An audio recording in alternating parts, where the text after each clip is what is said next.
বোনটাকে আমার 3 ভাই মিলে রেপ করছে। যখন ছোট ছিলাম তখন তো আর সবকিছু নাই, কিন্তু যখন বড় হয়েছি ছোটবেলার কথাগুলি আর কি তখন মানে বেশ মনে পড়ছে এবং কষ্টও দিচ্ছে। ছোটবেলা থেকে আমরা শুরু করি, আপনার যতটুকু মনে আছে কোনো সমস্যা নেই। আমার এখনো মনে আছে, আমার জ্ঞান হওয়ার পরে থেকে আমার আব্বার অবস্থা সবসময় সচ্ছলই দেখছি।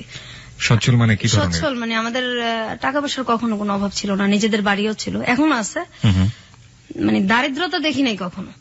ঢাকা শহরে বাড়ি? হ্যাঁ, আমাদের 4টা বাড়ি ছিল। ঢাকা শহরে 4টা বাড়ি ছিল, এখন একটা আছে। আমার আব্বার আবার ওই যে মানে বিক্রি করার একটা ছিল আর কি। এই বাড়িগুলো উনি কি পৈতৃক সম্পত্তি হিসেবে পেয়েছিলেন নাকি নিজে থেকে করেছিলেন? নিজে এগুলি করছেন।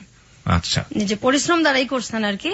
ওই জায়গা জমির ব্যবসা করতো কয়েক বন্ধু মিলে, তারপর সেটা আবার চড়া দামে বিক্রি করতো ওনারা। প্রথমে অল্প দামে কিনতো, পরে আবার চড়া দামে বিক্রি করতো, এইভাবেই আর কি। আচ্ছা। তারপর আমরা 5 ভাই 3 বোন, আমি হচ্ছে 7 নাম্বার, আমার ছোট একটা বোন আছে। আমরা 2 বোন মানে স্কুলে পড়ি একসাথে। তো আমার বোনটা তখন থেকেই আমরা পিঠাপিঠি, 1 বছরের ছোট বড়, কিন্তু আমার বোনটাকে দেখলে এটা মনে হতো না। আমার বোনটাকে আর কি বেশ বড় মনে হতো। তো ওকে বড় মনে হওয়ার পেছনে কারণটা কি? মানে ও মানে মোটা হয়ে গেছিল অনেক ছোটবেলাতে। শরীরে কোনো সমস্যা ছিল? অন্য কোনো সমস্যা? ওর হরমোনের সমস্যা ছিল, এটা তার তখন আমরা বুঝতাম না।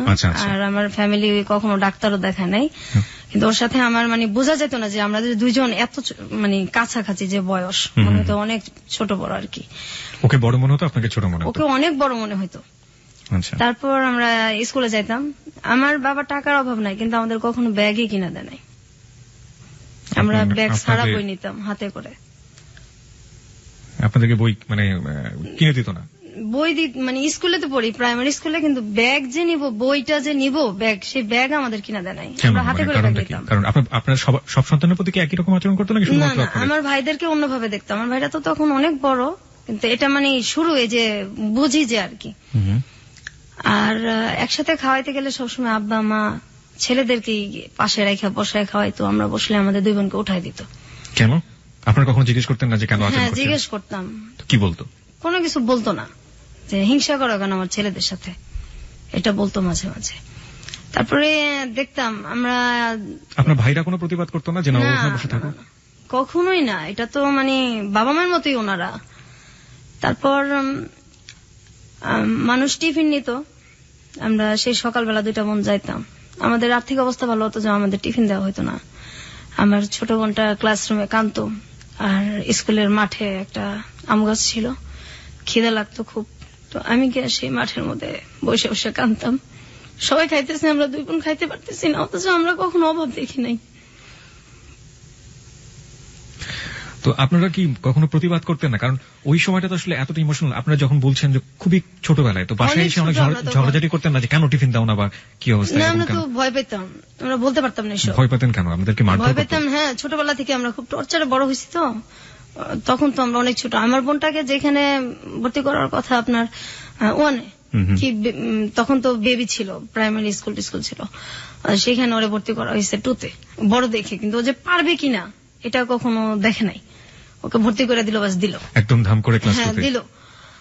তারপর আমরা একসাথে যাইতাম আসতাম। এই যে বৃষ্টি হইতো, তবুও আমাদের কোনো ব্যাগ ছিল না, আমরা 2 বোন ফ্রকের নিচে করে বই আনতাম, আমাদের বই ভিজা যেত, আমরা সে বইটা গ্যাসের চুলায় বসে বসে 2 বোন শুকাইতাম।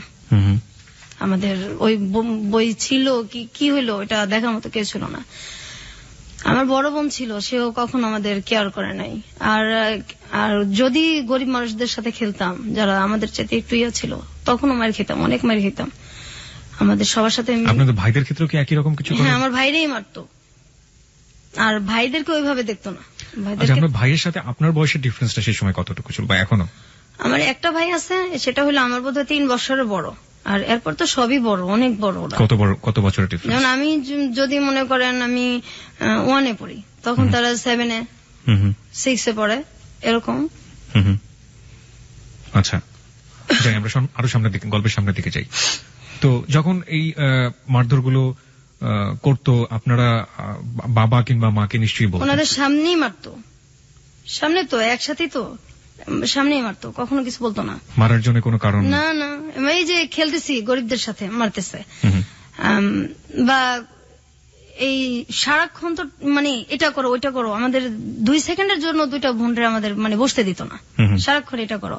আর সুযোগ পেলে আমার ঘাট টিপে দাও, পা টিপে দাও, হাত টিপে দাও, এগুলি চলতো। ভাই বলতো যে আমার ভাই ঘাট টিপে বলতো, দাও? হ্যাঁ। আচ্ছা, এটা কি স্পেসিফিকলি কোনো ভাই বলতো নাকি সবাই এরকম? বিশেষ করে ওই একজনই বলতো আর কি বেশি, তারপর সবাই ভাবেই ডাকতো আর কি। এটা একটা উসিলা ছিল, আর একজন সারাক্ষণই এটা করতো। তারপর আমি যখন ক্লাস 2 তে পড়ি, আমি খেলতে যাইতাম, কিন্তু আমার বোনটা যাইতো না। ওর উপর দিয়ে তখন মানে কি গেছে, ও তো আমার চাইতে একটু ছোট। আমি 3 তে উঠছি, 2 তে না 3 তে উঠছি। তা আমার বোনটাকে আমি কখনো খেলতে নিতে পারতাম না। আমি কেন নিতে পারতেন না? আমি মানে ও যাইতো না, আর খুব কথা কম বলতো, অনেক কথা কম বলতো। এমনি চুপচাপ, কিন্তু হঠাৎ করে খুব চুপচাপ হয়ে গেছে। আমরা 2টা বোন একসাথে শুই, একসাথে বড় হয়েছি আমরা, কিন্তু ওই সময়টা আমার মনে পড়ে এখনো যে ওরে আমি বাইরে হঠাৎ করে নিতে পারতাম না। আপনার ভাই বোনকে একই সাথে খেলাধুলা করেছেন কখনো? না না, আমি আর আমার এই ছোট বোনটা একসাথেই থাকতাম, একসাথেই খেলতাম। আমরা দুজন তো পিঠাপিঠি। তারপর আমি খেলতে যাইতাম, আমার বোনটা দূরে থেকে দেখতো, কিন্তু ও যাইতো না, ওরে আমি নিতে পারতাম না। জিজ্ঞাসা করলে কিছু বলতো না। পরে এক সময় আমি বুঝতে পারি আমার বোনটাকে আমার 3 ভাই মিলে রেপ করছে। ওকে, আপনি এটা বুঝলেন, আপনি মানে কখন কিভাবে আপনি এটা বুঝলেন, এবং কত বছর বয়স তখন আপনার? আমি তখন ক্লাস 3 তে পড়ি, 4 এ পড়ি। তখন তো কোনো মেয়ের একটা রেপ সম্পর্কে আইডিয়া থাকা উচিত না, বা জানেই না ব্যাপারটা। আপনি তো পরবর্তীতে বড় হয়ে এটা জিনিসটাকে মূল্যায়ন করেছেন, জিনিসটা আমি জানি। কিন্তু আপনি তখন কি দেখলেন আসলে? আমার বোন চুপচাপ হয়ে গেছে, আর শুধু বলতো যে আমার ওই জায়গাটা ব্যথা করে। এটাও আমার শরীরের একটা, আচ্ছা ঠিক আছে, আমার এই জায়গাটা ব্যথা করে। তো আমি তো এই জিনিসটা বুঝতাম না, তো বড় হওয়ার পরে বুঝতে পারছি। তো আপনি তাকে জিজ্ঞেস করেছিলেন যে কে এই কাজটা করেছে? হ্যাঁ, ও এটা আমাকে বলছে। আপনি তখন কি করলেন এটা জানার পর? এটা জানার পর আমি আমার বড় বোনকে বলছি। বড় বোন কি বলল? বিশ্বাস করে নাই, কোনো পাত্তা দেয় নাই কেউ ফ্যামিলিতে। এবং পরবর্তীতে এগুলির শিকার আমিও হয়েছি। এইভাবে আমার বোনটা যখন ওর 10 বছর, এর মধ্যে ও বেশ কয়েকবার রেপের শিকার হয়েছে আমার ভাইদের। এটা ও কি করতো এই ধরনের ঘটনা ঘটার পরে? আপনি আপনার পরিবারকে বলেননি, আপনি বড় বোনকে বলার পরে আপনি আপনার বাবা মাকে বলেননি? তখন তো আমিও ছোট, জিনিসগুলো তো আমি বড় হওয়ার পরে মানে বেশি বুঝতে পারছি, আমিও তো তখন ছোট। একবার আমি মানে আমার বাবা মাকে বলছি জিনিসটা, আমি নিজেও বুঝি না, যতটুকু বুঝছি আর কি। তো বলছে তোমাদের জন্য কি আমার ছেলে বের করে দেবো? আমার ছেলেদের সাথে হিংসা করে, এই জন্য এরকম কথা বলো, আজে বাজে কথা বানায় বলো। বিশ্বাস করতো না, আর কিন্তু তারা শুনতেই চেত না, আমাদেরকে তো পছন্দই করতো না। হয়তো কেন এমন করতে জানি না, আমার তো আপন বাবা মা, আর ভাই বোন তো সবাই আপন। ওই সময় আমাদের পাশে কেউই ছিল না, আমরা 2 বোন একসাথে বড় হয়েছি, অনেক কষ্ট করে বড় হয়েছি, পাশে কেউ ছিল না। তারপর আমার বোনটা এরকম হইতে হইতে কথা বন্ধ করে দিল আস্তে আস্তে। একদমই যখন কথা বন্ধ করে দিত তখন বন্ধই থাকতো কথা। কতদিন বন্ধ থাকতো? 2 মাস 3 মাস বন্ধ থাকতো কথা। অনেক মারলেও কথা বলতো না, কারোর সাথে কথা বলতো না, কারোর সাথে কথা বলতো না। আবার যখন বলতো তখন হয়তো কিছুদিন বলতো, এরপর আবার বন্ধ। তারপর ও হঠাৎ করে বিছনায় প্রস্রাব করতো, এটা ওর একদম আগে ছিল না, তারপর হঠাৎ করে এটা হয়েছে। ওর যে মানে ডাক্তার দেখানো দরকার সেটা কেউ দেখাইতেছে না। তারপর ও চিল্লাচিল্লি করতো, খুব কষ্টে চিল্লাইতো, এগুলি বলতো। সেটার ওকে সাপোর্ট দেওয়ার মতো তো কেউ ছিল না, আর আমিও ছোট। তারপর ওই যে ভিজা কাঁথা এগুলির ওইভাবে উল্টায় রাখতো, আবার ওইটার মধ্যে এসে শুইতো। এত শীত। আপনার মা কি করতেন? আমার মা কখনো আমাদের কেয়ার করে নাই। আমরা যদি কষ্ট পাই বলতাম, আমার মা একটাই কথা, আমার ছেলেদের সাথে হিংসা করো, তোমাদেরকে কি ভালোবাসি না, ভালোবাসা কি বড় করতেছি না, এরা কি ভালোবাসা আপনাদের 2 নজরে দেখতেছেন, আমাদেরকে এত কষ্ট দেন, আমরা কোথায় যাবো, আমাদের তো কেউ নাই, আপনি আমার ভাইদেরকে একভাবে দেখেন, আমাদের 2টা বোনকে একভাবে দেখেন। কিন্তু আমার বড় বোনকে ওনারা এইভাবে বড় করে নাই, আমার বড় বোনকে ওনারা অনেক ভালোবাসা বড় করছে। আমাদের 2 বোনের বেলায় এরকম হয়েছে। তারপর আমার বোনটা যখন ক্লাস 5 এ পড়ে, 5 এ পড়ার পরে একদমই বিছানায়, প্যারালাইজ না, কিন্তু বিছানার মধ্যে গোসলও করতে পারে না, হাঁটতেও পারে না, নিজে হাতে খাইতেও পারে না। এখনো ওকে আমার বড় ভাবি খাওয়ায় দেয়, গোসল করায় দেয়। আর তখন আমার বড় ভাবিটা তখন এরকম ছিল না, পরে আস্তে আস্তে মানে আমার মায়ের চাইতে বেশি ভালোবাসে। আমরা মেন ট্রিটমেন্টে যায়নি যে সময়টা এরকম হলো? না, আপনার পরিবার ট্রিটমেন্টে যায়নি? না, কখনোই না। কোনো ধরনের ট্রিটমেন্ট করে না, কখনোই করে নাই। তো ও তো অসুস্থ হয়ে পড়লো 93 সালে। This track was downloaded from FusionBD.com. 93 সালে একদমই বিছানায় পড়ে গেল। তখন ওর বয়স কত? তখন ওর মনে হয় কত হবে, 93 ও ক্লাস 5-এ পড়ে। আচ্ছা, বয়সটা ওটাই কি ওর শেষ পড়া ছিল? পরের পড়াশোনা করতে না, হয়? এরপর তো একদম বিছনায়। আচ্ছা, একদম নিজে খাইতে পারে না, নিজে গোসল করতে পারে না, বিছানা থেকে ওরে ধইরা উঠাইতে হয়। কিন্তু ওর ভিতরে তো এই কষ্টগুলির কারণে ও আর কি এরকম হয়ে গেছে। তার মধ্যে ওর প্রচন্ড মোটা হয়ে গেছে। তো একবার ডাক্তার দেখানো হয়েছে, ডাক্তার বলছে ওর কোন মানে ওর শরীরে হরমোন অনেক বেশি। আর যেটা হলো যে ওর খুব মাথা ব্যথা করতো। ওর যখন মানে কান্নাকাটি করতো তখন আমার বাবা মার কাছে আসতো না, কিন্তু আমাদের পাশের পাশের সব মানুষ চলে আসতো। এত রাত্রে এইভাবে কে কাঁদে, পাশের পাশের অনেক লোকজন চলে আসতো, কিন্তু আমার বাবা মা পাশের রুমে থাকতো, ওনারা কোনোদিন আসতো না, আইসা কখনো পাশে বসতো না। কোন সময়ই আমাদেরকে মানে অসুখ হইলে আমার বাবা মা কখনোই কাছে আসেনি, কিন্তু আমার ভাইদের যদি অসুখ হইতো তারা পাশে যাইতো, ফল নিয়ে বসে বসে খাওয়াইতো।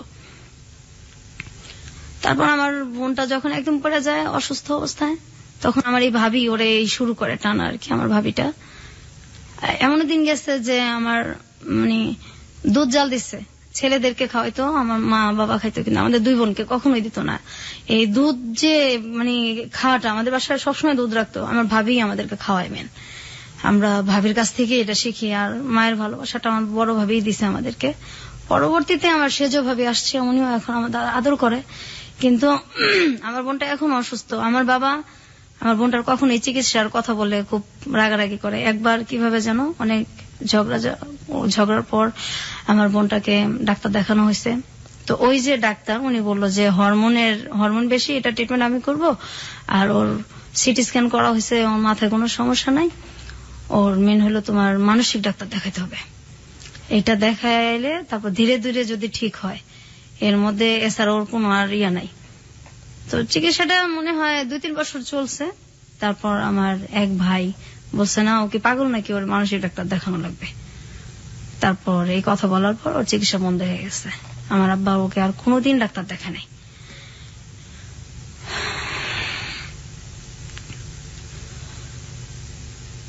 তারপর ও এখনো যদি মাথা ব্যথা করে, এখনো কথা বলে না, 2 মাস 3 মাস কথা বন্ধই থাকে। ওর বয়স কত এখন? এখন ওর বয়স তো আমার 2 বছরের ছোট, ওর 28-27 এরকম চলে। ঈদ আসলে নতুন কাপড় ওরে দেওয়া যায় না, পড়ে না। না। ও কি করে? ও মানুষের সাথে কথা মানে মানুষকে দেখলে ও কি করে? খুব ভয় পায়। আত্মীয় স্বজন বাড়িতে আসলে ও বাথরুমে গিয়ে লুকায় থাকে ঘন্টার পর ঘন্টা। আপনি বলছিলেন যে আপনি ফার্স্ট টাইম জানলেন যখন আপনি ক্লাস 4-এ পড়েন, তখন সে তার ভাইদের দ্বারা রেপ। এবং এটা কি ওই একবারই ছিল নাকি পরবর্তীতে আরো? না, ওকে অনেকবারই করা হয়েছে রেপটা। আমরা এই গল্পে ফিরবো, তবে তার আগে একটা বিরতি আছে।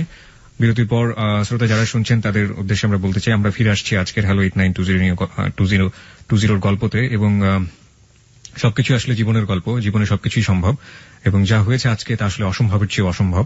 এই অসম্ভব গল্প আপনাকে শেষ পর্যন্ত আমরা বলতে চাই, এবং বলার পর এটা আসলে একটা মেসেজ। আমাদের পরিবারে নারীরা কিভাবে নির্যাতিত হন নিজের মানুষের দ্বারা, নিজের একেবারে রক্তের সম্পর্কের মানুষের দ্বারা, সেখানেও যে আসলে নারীরা অনেক সময় নিরাপদ না, সেটাই আমরা আজকের গল্পে তুলে ধরার চেষ্টা করছি। আমরা ফিরবো বিরতির পর, আশা করছি আমাদের সঙ্গেই থাকবেন। আরেকবার নাম্বারটি মনে করে দিতে চাই, 91156689115668। এটা হচ্ছে আমাদের নাম্বার, এখানে ফোন করতে পারেন আপনি। ফোন করার পর আপনি আপনার নাম এবং সেল নাম্বারটি বলবেন, তারপর আপনার যা বলার আছে আপনি বলবেন। এছাড়া ফেসবুকে আমাদের একটি পেজ রয়েছে, সেখানেও আপনি যোগ দিতে পারেন, আপনার অভিমত জানাতে পারেন। ফেসবুক পেজটি হচ্ছে facebook.com/hello8920। হ্যালো বানানে ডাব্লিউ নেই।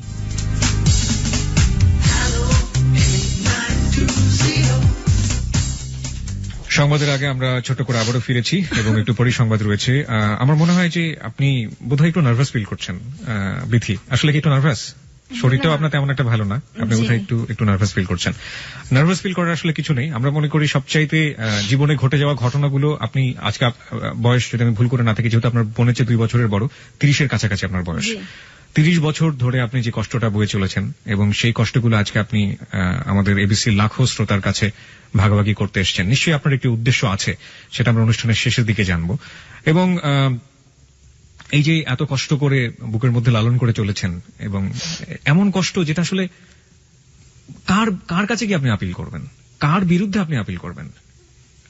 আপনার অনুভূতিগুলো কি ঠিক এরকম না যে ভাইয়েদের কাছ থেকে? আপনি আপনার বোনের কথা বলছিলেন, আপনার নিজের ক্ষেত্রেও কি এরকম ঘটেছে? অবশ্যই। একই বয়সে আপনার ক্ষেত্রে এরকম ঘটেছে? হ্যাঁ, আমার একই বয়স হয়েছে, আবার আমার পরেও হয়েছে, কিন্তু পরে ওর হয় নাই আর কি। তো আমি যখন টুতে পড়ি, তখন আমার ভাই একটা আমাকে ডাক দিয়ে বলতেছে যে এই ঘরে আসো, ওই এক গ্লাস পানি দিয়ে যাও। ছোটবেলা থেকেই খুব ভয় পাইতাম। কোন ভাই আপনার? এটা আমার সেজো ভাই। একজনই? একজন আর কি। ডাক দিতেছে, তো আমি গেছি পানি নিতে। তারপর এটা তো আসলে তখন বুঝি নাই, বড় হয়ে বুঝতে পারছি। তখন ক্লাস 2 পড়েন? 2 পড়ি। তারপর আমি পানি দিতে যাওয়ার পর আমার ভাই আর কি দরজা আটকায় দেয়, জানলা আটকায় দেয়, আমার মুখ চাপা ধরে, এবং তার দ্বারা আমি রেপ হই আর কি। তো এটা আমি বাসায় জানাইছি, ওই সেম কথাই। কোনো ব্যবস্থা নেওয়া হতো না বাবা মার কাছ থেকে? এটা ছেলেদেরকে জিজ্ঞাসা করা হতো না, উল্টা আমাদেরই ধমকানো হতো। আপনার ভাইয়ের বয়স তখন কত ছিল? আমার ভাইটা একদম যদি কমও হয় 7-8 তো পড়ে। আচ্ছা, 7-6। মানসিকভাবে অসুস্থ ছিল কি আপনার? না, কখনোই না, ওরকম কোনো সিমটমই তাদের নাই। এমনি পাড়ার লোকজন, আপনারা যে পাড়ায় বসবাস করতেন, তারা আপনার ভাইদেরকে কিভাবে চিনত, মানে কেমন মানুষ হিসেবে চিনত? আসলে আমাদেরকে তো বাহিরে কম যাইতে দিত, খেলতেও কম দিত। আপনাদের দুই বোনকেই? হ্যাঁ, খেলতেও কম দিত, বাইরে যাইতে দিত কম। তারপর আমি যখন এরকম হয়েছি, হওয়ার পরে আমি কিছুদিন স্কুল যেতে পারি নাই। তো আমি খুব কান্নাকাটি করতেছি, মানে আমি কি বলবো, কাকে বলবো? তা আমি বাসাতে বলছি, এই কথা শুনছি, স্কুল যাইতে পারি নাই।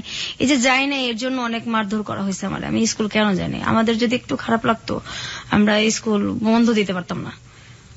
তারপর আমার বোন যদি পড়তে না চাইতো, যে একদিন খারাপ লাগতেছে, পড়তে পারতেছে না, ওরে মানে ফ্ল্যাটের ওই মাথা থেকে একদম এই মাথা পর্যন্ত আমাদের মানে পড়ার ঘরটা চুলের টাইনা টাইনা তারপর হেঁচড়ে নিয়ে আসা হয়েছে। কে করতো এটা? এটা আমার মেজভাই করতো, এটা আমাদের স্যারের সামনেই করতো।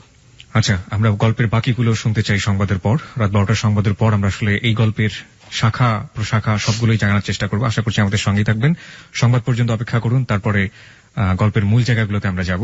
হ্যালো 8920, আপনি শুনছেন এবিসি রেডিও FM 89.2। আশা করছি সাথেই থাকবেন।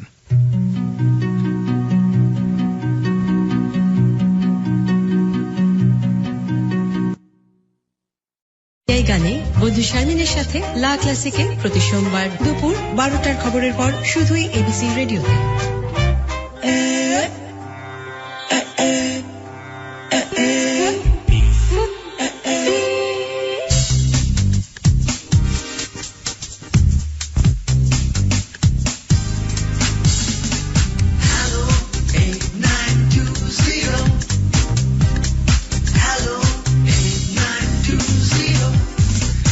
আরো একবার স্বাগত হ্যালো 8920-তে। সংবাদের পর আমরা ফিরে এসেছি আমাদের অতিথি নিয়ে। আজকে আমাদের সঙ্গে আছেন বিথি। তার ছদ্মনাম বলবো আমরা আসলে গল্পের প্রয়োজনে ব্যবহার করছি, তিনি তার নিজের নামটাকে গোপন করেছেন। এবং আমরা আরো একবার বলে নিতে চাই, আজকের এই গল্পটি একটি বাস্তব গল্প, জীবনে ঘটে যাওয়া গল্প। এবং আমরা মনে করি যে কোনো সমস্যাই সেটা সমস্যাই থেকে যায় যদি সেটা গোপন রাখা হয়। এবং আসলে আমি বিথিকে শেষের দিকে জানতে চাইবো যে আসলে 30 বছর ধরে যে দুঃখটা আপনি গোপন করে রেখেছেন, সেটা আপনি কেন আজকে আমাদের সাথে শেয়ার করতে আসলেন? এবং শেয়ার করলে যেটা সমাধান হয়ে যাবে ঠিক তা না, তারপরেও তিনি আমাদের কাছে এসেছেন, কারণ আমরা বিশ্বাস করি হ্যালো 8920 হচ্ছে মন খুলে কথা বলার প্ল্যাটফর্ম। জীবনের যে কোনো গল্প সেখানে বলা যেতে পারে। বিথি, আমরা সংবাদের বিরতিতে যাওয়ার আগে আপনার কাছ থেকে জানছিলাম যে কিভাবে আপনারা ফ্যামিলিতে অ্যাবিউজ হয়েছেন এবং আপনার ভাইরা যেটা করেছে, এবং আপনার বাবা মা সেখানে কোনো ধরনের কোনো ভূমিকাই নেয়নি। আপনি আপনার বোনের কথা বলছিলেন, আপনার বোন। তা আমার বোন তো এই যে এরকম হলো, তারপর আমার বাবা মা তো কোনো কেয়ারই নাই, অসুস্থ হয়ে পড়লো। কিছুদিন ওর চিকিৎসা চলার পর আমার ভাইটা যখন বললো, তখন তো চিকিৎসা বন্ধ হয়ে গেছে। বন্ধ হয়ে যাওয়ার পরে তো মানে আমিও এটা নিয়ে অনেক ঝগড়া করছি, আমার ভাবিরা করছে। এবং আমার যে বড় ভাইটার পরে যে মানে আমার যে সেজো ভাইটা, ওই ভাবিটার দেশের বাড়ি হচ্ছে চাঁদপুর। জি। ওনার 2টা বাচ্চা আছে। ওনার হাজবেন্ড আমাদের সাথে সেম কাজটাই করছে। আমার ওই ভাইটা তখন 9-এ পড়ে, ও তখন বড়। আর হাজবেন্ড মানে হচ্ছে আপনার ভাইয়ের বাইরেও? না না, আমার মানে বড় ভাইয়ের পরে যে ভাইটা বিয়ে করছে আর কি, একটা গ্যাপ মাঝখানে ভাই, তারপরে যে ভাইটা বিয়ে করছে ওই ভাবিটা ভালো। ওই ভাবিটার হাজবেন্ড যেরকম করছে সেই ভাবিটাও জানে। আচ্ছা আচ্ছা। উনি আমাদেরকে বেশ সাপোর্টও দিছে। উনি ওনার হাজবেন্ডকে কখনো জিজ্ঞেস করেছেন আপনার জানা মতে যে তুমি এই ধরনের কাজ কেন করেছো? না, এটা বলতে সাহস পায় না, খুব ভয় পায় ভাবি। ওনারা কি মারধর করেন বউদেরকে? না, ওরকম তো কখনো দেখি নাই। আর এমনি খুব ভালোবাসে, ভাবির সাথে কখনো খুব একটা লাগালাগি হয় না, বাচ্চাদের নিয়েই হয় আর কি। আচ্ছা। মাঝে মাঝে ওর নিজের বাচ্চার সাথে 2টা ছেলে যে আছে, ওই আমাদের সাথে যেরকম মানে টর্চারটা করতো, হাসি খুশি থাকাটা বোধহয় দেখতেই পারে না। কি ধরনের টর্চার করতো? গায়ে হাত তো তুলতো, এছাড়া কি ধরনের টর্চার করতো? তো আমার ধরেন আমি ওই যে স্কুলে যাব ছোটবেলা, আমি আমার বোনের ইয়েটা আগে শেষ করি। জি। আমার বোনটা তো অসুস্থ হয়ে গেল, তারপর চিকিৎসা বন্ধ, ওর মাথা ব্যথার জন্য আশেপাশের মানুষ চলে আসতো, বাবা মা তো কখনোই আসতোই না। আর আমার ভাইরা ওর চিকিৎসা বন্ধ, যে ও কি পাগল নাকি, ওর তুমি মানসিক ডাক্তার দেখাবা। আর মোটা হয়ে গেছে, ডাক্তার বলছে হরমোনের ট্রিটমেন্ট করলে এটা ঠিক হয়ে যাবে, না হয় এটা ওর অনেক সমস্যা হবে। আমার বাবা বলছে এগুলি কোনো কিছু নাই, মোটার জন্যই সমস্যা সব। এবং আমার ভাইরাও এটাই কথা। আর আমাদের সংসারটা তাই হয় যা আমার ভাইরা বলে আর কি। আমাদের কোনো ভ্যালু নাই, আমরা 2 বোন কোনো ব্যাপারে কোনো মন্তব্য দিতে পারি না। আর আমাদের যেভাবে চালাবে ওইভাবেই। আমার বাবা টাকা নাই, কিন্তু আমার 2 বোনের কাপড় চোপড় গায়ের এটা কখনো মানে দিত না। কাপড়েও আমাদের খুব কষ্ট দিত। আর আমাদের কোথাও যে চিড়াখানা বা বাচ্চাদের যে ঘোরার যে জায়গাগুলি, ঈদ আসতো বা এমনিতে আমাদের কোথাও কেউ নিয়ে যায় নাই কোনোদিন, আমার আব্বাও না। আমরা এগুলি ছোটবেলা দেখি নাই চোখে, কখনোই না। ঢাকা থেকে এগুলি আমরা কখনোই দেখি নাই। তারপর কাপড় চোপড় যদি কোথাও যাইতে হতো, আমার এখনো মনে আছে, আমরা একটা জায়গায় যাব, তো আমাদের কোনো কাপড় নেই, আমাদের পাশের বাসার একটা মেয়ের কাছে গিয়ে আমার জামা চায় নিয়ে আসতে হয়েছে। অথচ আমার আব্বার কিন্তু টাকা আছে, কিন্তু কাপড় চোপড় এত কষ্ট দিত যে মানুষের কাছে গিয়ে আমাদের টাকা চায়, কাপড় চায় নিয়ে আসতে হইতো। অসুখ হলে ডাক্তারও দেখাইতো না। আমাদের ছোটবেলাও টাইফয়েড হয়েছে, পরে ডেঙ্গু জ্বরও হয়েছে, আমার ডাক্তার আমার আব্বা দেখেন, আমার গলার চেন বিক্রি করে আমার চিকিৎসা করা লাগছে। আমার ছোট বোনেরও সেম অবস্থায়, ওর মাঝে মাঝে পা ফুলে যায়, একদম পা ফুলে গাল টাল ফুলে যায়, খুব কান্নাকাটি করে। আমার আব্বার কোনো খারাপই লাগে না। আর আমার আব্বার কিন্তু একটু বাইরের মহিলাদের প্রতিও আছে, দুর্বলতা আছে, আসা যাওয়াও আছে। আমরা যখন খুব ছোট, আমার মা আর আব্বা দুজনেই কিন্তু মানে মরিদ হয়েছিল। আমাদের বাসায় গান হইতো, পীরের মরিদ গান বাজনা হইতো, আমরা এটা পছন্দ করতাম না। তখন খুব আমার মা মানে কোনো কিছু নিয়ে যদি রিয়াক্ট করতাম খুব গালাগালি করতো, আব্বাও সেম, আর ভাইরা তো আছেই। আমাদের বাসায় অনেক লোকজন আসা যাওয়া করতো, এটা আমরা কখনোই পছন্দ করতাম না।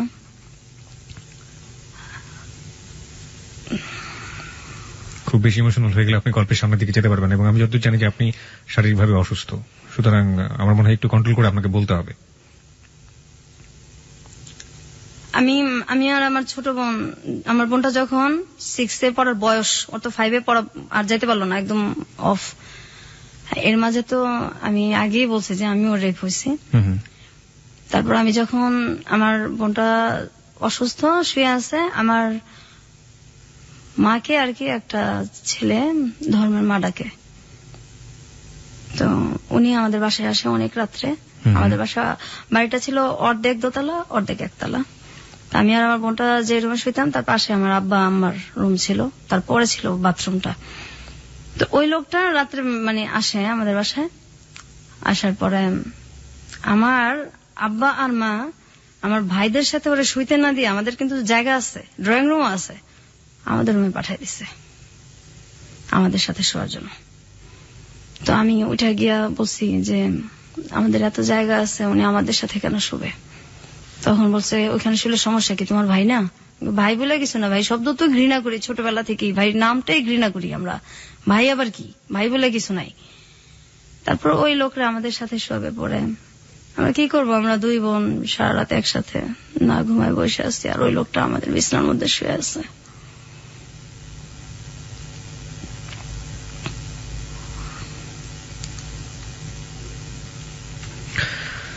ওকে, আমরা আর একটু সামনের দিকে যাই। তারপর আমি কিবরিয়া ভাই যখন মানে ঘুমায় থাকতাম, আমরা দুই বোন মানে এখনো দিনের বেলা ঘুমাই না, কখনো দিনে ঘুমাই না। ওই পায়ের শব্দ মনে হয় যে এখনো কানে বাজে।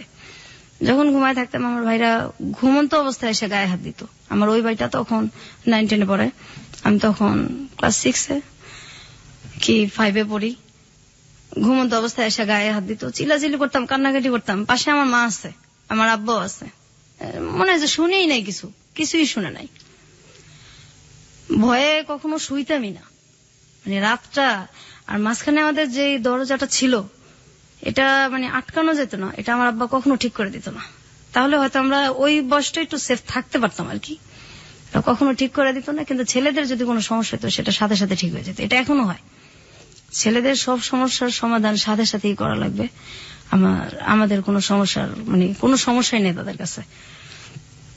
ঈদ আসলে আমার আব্বা মা আমার ভাইদেরকে ডাক দিয়ে তাদের পাশে বসে খাওয়ায় না। আমরা যদি দুই বোন পাশে গিয়ে বসি, আমাদের উঠায় দেয়, তুমি ওঠো, ও এখানে বসবো, ও এখানে বসবো। আমার ভাইদের কথা বলে, কিন্তু আমাদেরকে বসতে দেয় না। আমাদেরকে তখন কষ্ট হয় না।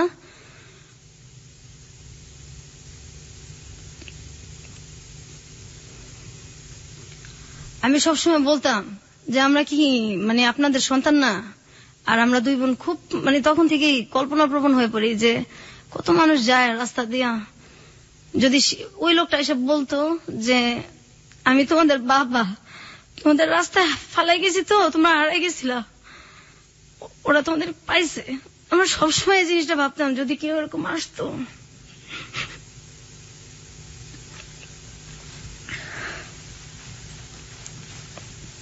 আমি যখন ক্লাস 5 পড়ি, আমি স্কুল থেকে আসলাম, আমার তখন রেজাল্ট বের হয়েছে।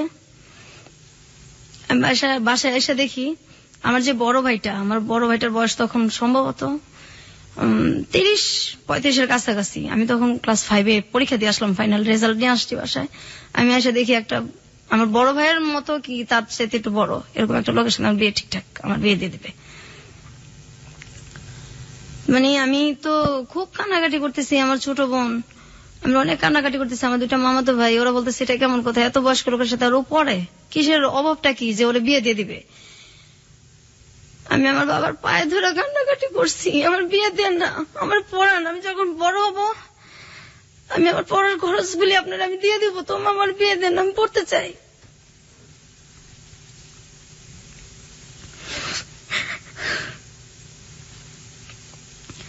আমার ছোট বোনরা বলতো আমার তো চিকিৎসা করেন না, ওরে পড়ান, ওরে দেখেন। আমার ভাবিরাও বলতো, আমার বড় ভাবিটাও বলতো।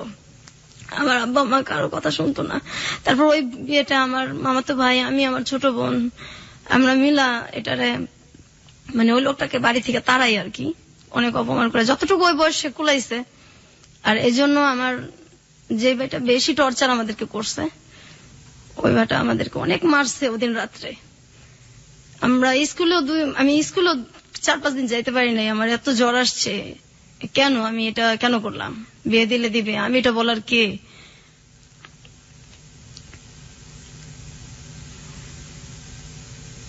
তারপর আমার ছোট বোনটার জন্য খুব খারাপ লাগতো, ওর কাপড় চোপড় তো কখনো পড়তে চেত না, আর তখন থেকে আত্মহত্যার খুব চেষ্টা করতো। আমি গাছ লাগানোর খুব শখ ছিল আমার, ওই এন্ডিল গ্রাম থেকে নিয়ে আসছি, ধান খেতে দেয়, সেটাও মুখে নিছি, মরে যাবো। এই আপনার বোন আত্মহত্যার চেষ্টা করেছে, এটা আপনি কিভাবে জানলেন? হ্যাঁ, একদিন ওই ইঁদুরের বিষ আনা হয়েছে আমাদের বাসায়, তো সেটা পাওয়া যাইতেছে না। তারপর ওর ড্রয়ারে গিয়ে আমরা ওইটা দেখছি, আর পরে দেখছি যে ও বিছনার মধ্যে একদম কেমন করতেছে, মানে খাওয়ার ও বেশ একটা চেষ্টাই করছে, খাইতে পারে না, ওইটা আমরা ফালাই দিছি। আরেকদিন ফ্যানের সাথে চেষ্টা করতেছে, দরজা আটকায় ওনা টোনা বাইন্ধে ফেলছে। তারপর দরজা জোরে আমার বড় ভাবি, ভাস্তি সবাই মিলে আর কি ভাঙ্গা হয়েছে। তারপর আত্মহত্যা করতে পারে না সেদিন, এখন ওই চেষ্টাটার মধ্যে আছে। ওকে এখন পুরোপুরি মানসিক রোগী? একদম মানসিক রোগী। ও মানুষ দেখলে ভয় পায়। কি করে মানুষ দেখলে? এই যে বাথরুমে ঢুকে যায়, তারপর এত গরম, এই গরমের মধ্যে কাঁথা মোড়া দিয়ে শুয়ে থাকে, এখনো গরমের মধ্যে কাঁথা মোড়া দিয়ে শুয়ে থাকবে, কার সাথে কথা বলবে না। ঈদ আসলে তো জামা সে পরবেই না, নতুন কাপড় সে পরবে না। তারপর ঘরের যে একটা আসবাবপত্র চেঞ্জ, এটা সে সহ্য করতে পারে না। আর ভাইদের সামনে যায় কখনো? কিসের? আপনার ভাইদের সামনে কখনো যায় বা ভাইরাও? এক বাড়িতেই তো, সামনে পরেই আর কি। কোনো মানে উদ্ভট আচরণ করে? কথা হয় না, খুব একটা কথা হয় না, আর তো সহ্য করতে পারে না। আর মানে রিয়েক্ট তো এখন আর হয় না, করে কি করবে, কোথায় যাবে? আমি জোরে নিয়ে আসবো, আমার যে ছেলেটার সাথে এখন বিয়ে হয়েছে ওটা তো আমি, আমার বোনকে তো আমি একসময় আনতেই পারবো, কিন্তু চিকিৎসা যে আমি করবো সেই অ্যাবিলিটিটা আমার এখন নাই। আপনার বাবার তো অনেক টাকা আছে, তারা সে এখন পর্যন্ত চেষ্টা করছেন না? না, তারা করবেও না। আমার আব্বা বলছে আমি যে কদিন বাচ্চা আছি এভাবেই চলুক, আমার চিকিৎসা আমি করতে পারবো না। আমার একটা ভাই আছে, হয়তো সে মাস্তানি টাস্তানি একসময় করছে, আমরা ছোটবেলায় দেখছি। আমি যখন 6-এ পড়ি, 6-7-এ পড়ি, সে রাত বিরাত বাসায় আসতো 3টা 2:30টা। আমার আব্বা কোনোদিনও কিছু বলতো না। তো ওই দরজাটা গেটটা আমার খুলতে হইতো বেশিরভাগই। বাসায় যদি পুলিশও আসতো আমারই খোলা লাগতো, না খুললেও সমস্যা আছে, না খুললেও থাপড়াইতো দুইটা। তো ওরে এই যে জেলখানায় যাইতো বা থানায় যাইতো, এক রাতে আমার ছেলেটা মারবো, ব্যথা পাইবো, 40,000 টাকা দিত রাত্রে, 50,000 টাকা দিতে এক রাতের জন্য থানায়, আমার ছেলেটারে যাতে না মারে। তো ছেলের জন্য এত কষ্ট লাগতেছে, একদিন থানায় থাকবে, মেয়েদের জন্য কষ্ট লাগে না। তারপর আবার ছোট নিয়ে আসতো লাখ লাখ টাকা দিয়া, অথচ আমার বোনটার চিকিৎসা হয়ে যায় এই টাকা দিয়া। করবে না? কষ্ট লাগে না, মায়া লাগে না? কি করবে?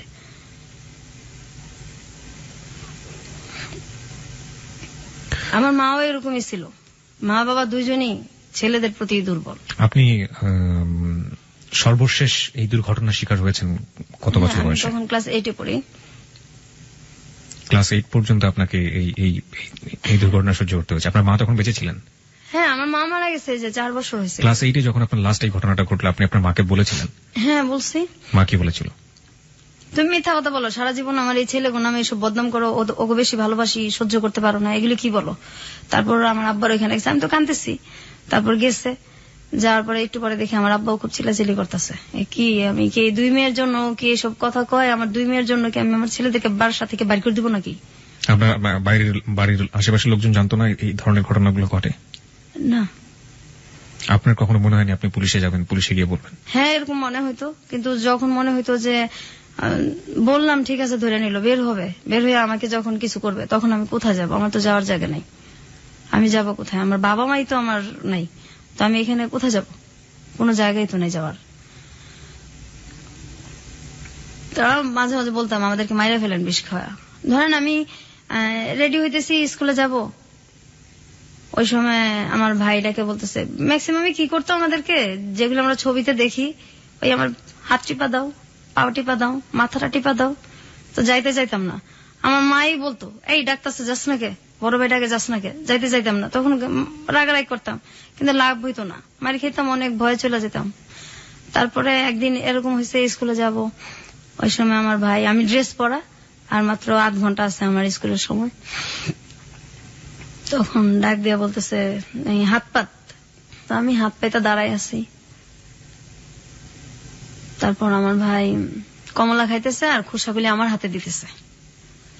আমি তো দাঁড়াই দিয়েছি যে দেরি হইলে ওদিকে ম্যাডামের মার খাবো স্কুলে, আর কিছু বলতেও পারতেছি না। এটা আমার মা তখন পাশেই, আমার ভাইয়ের পাশেই আমার মা খাটে বসে আছে। আমি বলতেছি আমি কি স্কুলে যাবো না? আমার হাতের মধ্যে আপনি কমলার খোসা রাখতেছেন, আমি স্কুলে যাবো, আমার স্কুলের সময় যাইতেছে গা। ঠাস ঠাস করে আমার গালের মধ্যে জ্বর দিছে। এই বড় ভাইয়ের উপরে কথা কস, তোর দাঁড়ায় থাকতে বলছি, তুই দাঁড়ায় থাকবি, এত কথা কস কি লিগা? তখন ম্যাডাম কি করবো না করবো। তারপর সেদিন রাত্রে আমার মা মাজারে গেছে, আমার বড় ভাবি তাদের রুমে শুইতো দোতলায়, আর নিচে আমরা শুইতাম। ওদিন আমার ভাইটা আমাকে ঘুমন্ত অবস্থায় ধর্ষণ করে আর কি, রেপ করে। তো এটা পরের দিন জানানো হয়েছে। ওই একই অবস্থা, কোন রিয়াকশন নাই। কোথায় যাব? আমাদের তো কোনো যাওয়ার জায়গা নাই, সহ্য করে থাকতে হয়েছে, বাঁচতে হয়েছে। আপনার বোনের ক্ষেত্রে এই ধরনের ঘটনা, আপনার ক্ষেত্রে সর্বশেষ ঘটেছে ক্লাস 8 অবস্থায়, আপনার বোনের ক্ষেত্রেও কি? না, আমার বোন যখন ওই যে 5-4 পর্যন্ত, তারপর তো একদম বিছনায় পড়ে গেল। এরপর আমরা একটু বড় হইলাম, একসাথে থাকি। আমার বড় ভাবিটাও তখন একটু ইয়ে হয়েছে, আমরা আবার এরকম হয়েছে যে আমরা তো নিচতলা আর দোতলা এরকম ছিল, স্কুল থেকে আসছি কাপড় চেঞ্জ করব, তো কাপড় চেঞ্জ করতেছি, হঠাৎ দেখি যে ঘরের পিছনে কে দাঁড়ায় আছে। তো প্রথম ভাবছি হয়তো মানুষ, কিন্তু আমাদের তো এটা তো পুরো বাউন্ডারি দেওয়া, অন্য মানুষ আসবে কোথেকে। তো হঠাৎ করে তার মানুষ ঘরের পিছনে তাকায় না, পরে খেয়াল করে দেখি হ্যাঁ আমার ভাই। এরকম অবস্থা তো কাপড় চেঞ্জ করাটাও সমস্যা হয়ে গেছে। আইসা স্কুল থেকে সব জানলা আটকা, দরজা আটকায়, তারপর কাপড় চেঞ্জ করতে হইতো, অথবা বাথরুমে গিয়ে চেঞ্জ করে হইতো। আর ভয়ে তো দিনে কখনোই শুইতাম না, দিনে শুইলেও সমস্যা আছে।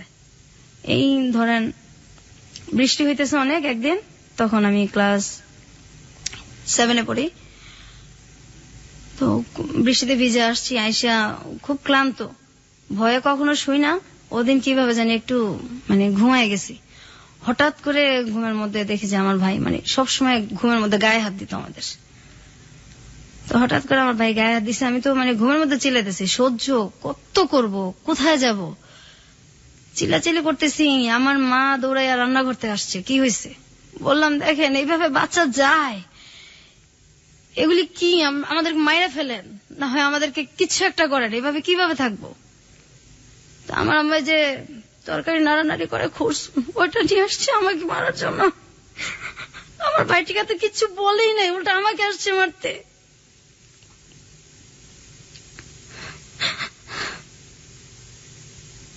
This track was downloaded from FusionBD.com.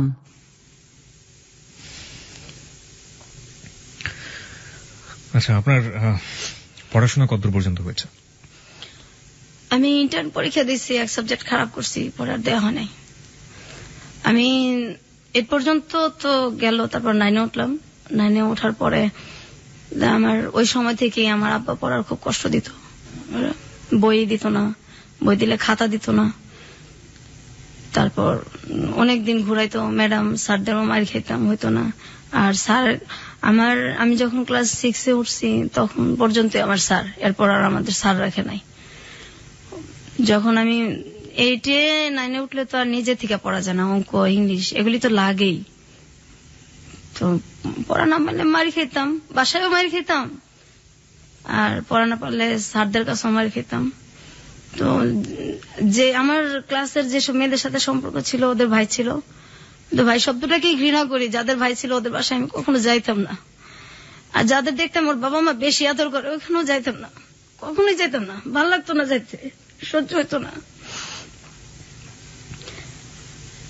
তারপর আমার তো স্যার নাই, আমি সবসময় মারি খেতাম। আমি ক্লাস 9-এ আমার অঙ্ক খারাপ হয়েছে, ওই মেয়েদের কাছ থেকে দেখে দেখে ভেবে পরীক্ষা দিছি। অঙ্ক যখন খারাপ হয়েছে তখন আমি বাসায় আসছি, যে ম্যাডাম বলছে গার্জিয়ানদের সিগনেচার নিলে উঠাই দিবে, আমার অন্য সাবজেক্ট গুলি খুব ভালো, তো আমাকে উঠাবে না, গার্জিয়ান সিগনেচার না করলে ম্যাডামও তো উঠাই দিবে না দরখাস্ত। ম্যাডাম বলছে তুমি দরখাস্ত দাও, উঠাই দেবো। তো 5-6 দিন হয়ে গেছে, তারপর ম্যাডাম আমাকে বলতেছে যে সবাই হয়ে গেছে, ভর্তি হয়ে যেতেছে, তো তোমার তো সব মার্ক ভালো, শুধু এটার জন্য তুমি আনলো না তোমার গার্জিয়ানের সিগনেচার দিয়া দরখাস্তটা। পরে বলছি ম্যাডাম আমাকে তো আমার বাসা থেকে বলা হয়েছে যে আমাকে ওঠাবে না, আমাকে এই ক্লাসে রাখবে। তখন ম্যাডাম বলছে কেন, তোমার সবগুলি ভালো, আমি যেখানে ক্লাস টিচার হয়ে বলতেছি সেখানে তোমার গার্জিয়ান কি, তো দাও আমি সিগনেচার হয়ে তোমার গার্জিয়ান হয়ে আমি তোমাকে উঠাই দেবো। তারপর ম্যাডাম, আমি তো আর বুঝতে পারি না, আমি খুব খুশি হয়ে আর কি ম্যাডামের সিগনেচার দিয়া তারপর আমাকে উঠাই দেওয়া হয়। তো আমি পরের দিন এসে আমার আব্বাকে বলি আর কি যে আমার নতুন বইটি লাগবে, আমার উঠাই দিচ্ছে ম্যাডাম। এই কথাটা শোনার পর আমার যে বেটা বেশি টর্চার করছে আমাদের, ও এসে ঠাস ঠাস করে আমার গালের মধ্যে চড় দিছে, এত পণ্ডিত কেন, আমি উঠাবো না, ম্যাডাম তোরে বলবো কেন, আর ম্যাডাম বললে তুই উঠাবে কেন, তুই কস নাই আমার কথা। হ্যাঁ বলছি তো, আমি উঠবো না কেন, আমার তো সবগুলিতে রেজাল্ট ভালো। আমাকে কিবরিয়া ভাই এত মারছে, আমি মনে 10-12 দিন আমার জ্বর ছিল। আমার আব্বা কিচ্ছু বলে নাই, মাও কিছু বলে নাই, আর বলার তো আর কেউ নাই। তারপর তো স্কুলে গেছি আসছি, তো ওই এক সাবজেক্ট আমার সবসময় খারাপ হতো। আমি যখন পরীক্ষা দিব তখন 99 সাল, আমার সাথে সবাই পরীক্ষা দিতেছে, আমাকে দেওয়া হবে না পরীক্ষা, যে এটারে পরীক্ষা দেওয়া না, এটা 1 বছর ঠিকই রাখবো, এটা পরীক্ষা দেওয়া না। আমি অনেক কান্নাকাটি করছি, পরীক্ষা দেওয়া না। তখন 2000 সালে আমার যেটা বড়, ও বলতেছে না পরীক্ষা না দেওয়ালে কিভাবে হইব, সবাই দিতেছে। ও বলতেছে যে এখন তো সময় নাই, ওটা মানে রেজিস্ট্রেশন হয়ে গেছে। তো ও আমার দেখেন যেভাবেই হোক আমি পরীক্ষা দেবো, আমি পড়বো। তারপর আমার তো ম্যাট্রিকের সব বই আছে, আমি পড়তেছি। হঠাৎ করে যখন ওই রেজিস্ট্রেশন মানে আমার করতে হবে, তখন আমি গেছি। যাওয়ার পর আমি গিয়া দেখি যে এটা একটা মাদ্রাসা। কারণ আমি তো আরবি কিছু পারি না। তা আমি বলছি আপনি ঠিক করলেন এসএসসি, আর এখানে তো দেখি আমি মাদ্রাসা, এখন আমি কিভাবে পরীক্ষা দেবো? না এইভাবেই দিতে হবে। এইভাবে কিভাবে দিব, আমি তো ফেলই করবো, আমি এগুলি কিছুই পারি না, আমি কিভাবে দিব? তারপরেও আমি যে যদি না দেই আমাকে তার দেওয়া হবে না, আমি সাহস করে পরীক্ষা দিছি। তো কিভাবে দিছি, আমি যেখান থেকে পরীক্ষা দিছি মুন্সিগঞ্জ থেকে, ওইখানে আমি আর্থিক অবস্থা দেখছি যে সবকিছু যারা আসছে এদের মধ্যে আমার মানে মোটামুটি আমি সচ্ছল আর কি সবচেয়ে। তো সবার এরকম অবস্থা ছিল যে আমি সবচেয়ে গরিব, কারণ আমার আব্বা তো কাপড় চোপড় দিত না আমাদের। তা আমার 2-3টা জামা নিয়ে গেছিলাম, আর 1 জোড়া শুধু জুতা নিয়ে গেছিলাম। তো সেই জুতাটা ছিঁড়া যায়, আর এটা আমি ঠিক করতে পারি না। তা আমার একটা ভাই একদিন যেটা আমাকে পরীক্ষাটা দেওয়াইলো, ওরা আমি বলছি আপনার কাছে টাকা আছে, আমার একজন স্যান্ডেল কিনা দেন, পরীক্ষা দেওয়ার সমস্যা হবে। তখন আমার 3টা পরীক্ষা হয়েছে। আচ্ছা না এইভাবেই দিতে হইব, এই সিরাটা পরে পরে ল্যাংড়া ল্যাংড়া যাবি পরীক্ষা দিতে, টাকা দিতে পারবো না। আব্বা আমার কাছে টাকা দিছে, এগুলি তোর স্যান্ডেল কিনা দেওয়ার জন্য দেয় নাই। এখন কি করবো, আমার তো স্যান্ডেল নাই। আমি স্যান্ডেল রাইখা আমি খালি পেয়ে গেছি পরীক্ষা দিতে। ম্যাজিস্ট্রেট আমাকে বলতেছে যে তুমি খালি পেয়ে আসছো কেন, যে ফকির সেও তো স্যান্ডেল পরে আসে, পরীক্ষা দিতে আসছো, ভদ্রতা জানো না? পরে বলছি স্যার আমি তো মানে আমার স্যান্ডেল তো ছিঁড়ে গেছে, এর জন্য তো আমি স্যান্ডেল পরে আসতে পারিনি। ওই পরীক্ষাটা আমি দিছি, পরের দিনও আমি সেম ভাবেই গেছি। তখন ম্যাজিস্ট্রেট আমার সাথে খুব খারাপ ব্যবহার করছে, যে এটা কি তুমি স্যান্ডেল পরে আসবা না, পরীক্ষা দিতে আসছো, এটা কোনো কথা হইলো? আমি খুব কান্নাকাটি করছি। তারপর আমি অন্য মানুষের কাছে চাইয়া, তারপর মানুষের কাছ থেকে স্যান্ডেল চাইয়া নিয়ে আমি পরীক্ষা দিছি। আমার ওইখানে জামার অনেক কষ্ট করছে আমি, আমার বাসা থেকে কেউ যায় নাই, আর আমি একা অজানা একটা গ্রামে, আমি একদম একা, কাউরি আমি চিনি না, শুধু পরীক্ষা দিয়ে যে বাসাটা থাকা এদের সাথে পরিচয় যে হয়েছে, আর কাউরে চিনি না, কিছু চিনি না আমি। তো আমার বাসা থেকে কেউ যায় না বিধায় গার্জিয়ান না গেলে তো কোথাও কারো ভ্যালুই থাকে না। 7 দিন একাধারে শুধু ডাল দিয়ে ভাত খাওয়াইছে, আমার অনেক কষ্ট হয়েছে। আমার গার্জিয়ান নাই দেখে ওরা যেখানে জুতা রাখতো তার পাশে আমার শুইতে দিছে, আমি সেইখানে শুয়েছি, তবু আমি পরীক্ষা দিব। ওদের জুতার সাইডে আমি শুয়েছি, আর ওরা সবাই ঘাটে শুয়েছে। অন্য যেসব মেয়েদের গার্জিয়ান যেত ওদেরকে ভালো জায়গায় থাকতে দিচ্ছে, শুইতে দিচ্ছে। আমার গার্জিয়ান জানে আমার ভ্যালু নাই, আমার ওইখানে কেউ আমার দেখতে যায় নাই, কখনোই যায় নাই। ওদের স্যান্ডেলের জায়গায় আমি শুয়ে শুয়ে পরীক্ষা দিছি আর কাঁদছি।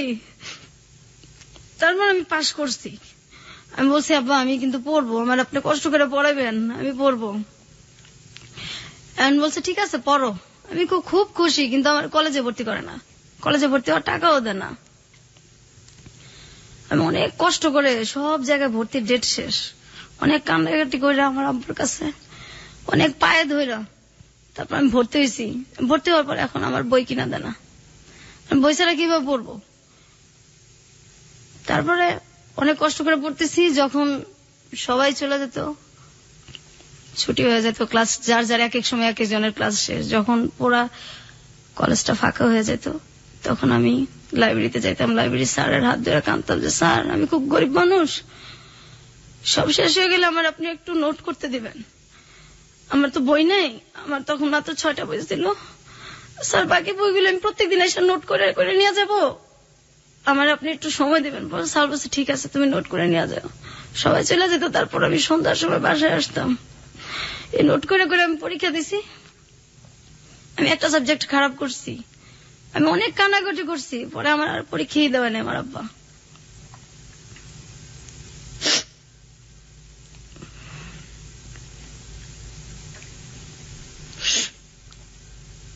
পৃথিবীতে সবচেয়ে মধুর সম্পর্কগুলো হচ্ছে প্রথমত রক্তের সম্পর্ক, কারণ বাবা, ভাই, মা, এই সম্পর্কগুলো আসলে এই সম্পর্কই, এই সম্পর্কের ক্ষেত্রে কোনো কিছু চিন্তা করা যায় না। কিন্তু আজকে যে ঘটনাটা আমরা শুনছি, জীবন আসলে কখনো কখনো বোধহয় কোনো কোনো জায়গায় কোনো কিছুই, কোনো নিয়মকেই ক্ষমা করে না। আসলে এই ঘটনাটা আসলে সেরকমই একটা ঘটনা। আমরা কি আরো একটু সামনের দিকে যেতে চাই? আপনি যদি একটু নিজেকে সামনে রাখেন প্লিজ। প্রত্যেকটা মানুষের জীবনেই প্রেম ভালোবাসা আসে, আপনার জীবনেও কি এরকম কখনো এসেছিল? হ্যাঁ, আসছে। আমি আরেকটু কথা বলে নেই। জি। আমি কিন্তু এই যে বড় হয়েছি, কোথাও বেড়াতে যেতে পারতাম না। আমার ভাইরা বেড়াতে যেতে দিত না, পিকনিকে যেতে দিত না, আমার আব্বাও এটার কোনো কিছু করতো না। কখনো বেড়াতে যেতে পারতাম না, কোথাও দাওয়াত হলে যেতে পারতাম না। আর প্রেম, আমি যখন ইন্টারমিডিয়েট দিব, তার কিছু আগে দিয়ে আর কি, আমার মানে প্রতিবেশী এক ছেলের সাথে আমার সম্পর্ক হয়। ওই প্রপোজাল দেয়, সম্পর্ক হয়। হওয়ার পরে আমি শুধু ঠিক করতেছি যে আমি ওকে আমার ফ্যামিলি সম্পর্কে বলবো। জি। তো যখনই বলি তখনই বলে তোমার ফ্যামিলি দিয়ে বা তোমার কোনো অতীত দিয়ে আমার দরকার নাই, আমার ওগুলি দিয়ে কোনো কিছু দরকার নেই। ও তখন অনার্সে পড়ে। আচ্ছা। আমি আমার ফ্যামিলিতে জানাবো।